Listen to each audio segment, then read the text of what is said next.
How to turn your biggest critics into your greatest supporters. History is filled with great leaders and influential characters.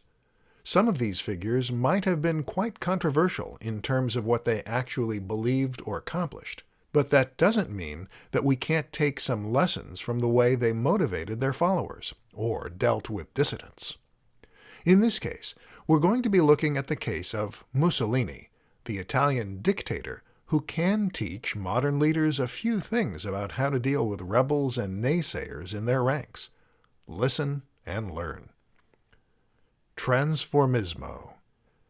Mussolini was a political theorist and had predefined methods for dealing with a range of different situations that would arise as he led. One such strategy was called transformismo. Here, he would take the loudest critics in his party and then get them on his side by giving them jobs of great importance. This goes against our natural instincts, but it is a much more effective way of neutralizing a threat than the alternative.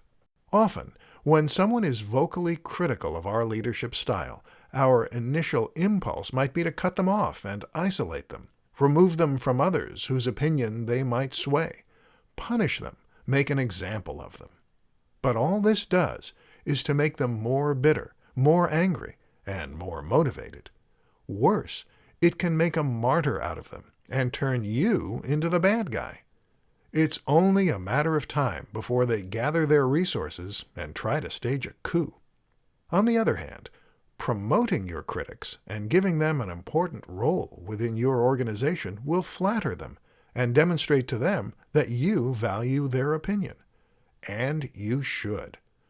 Opinions that disagree with your own are far more valuable than having more yes men.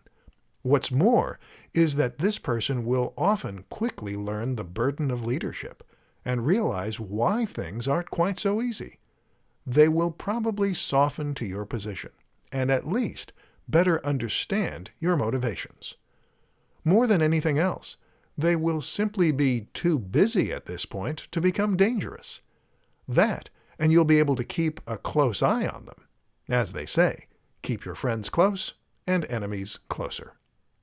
Next time someone in your ranks starts to kick up a stink, consider offering them a raise instead of trying to shut them down as quickly as you can. You may just create a powerful ally.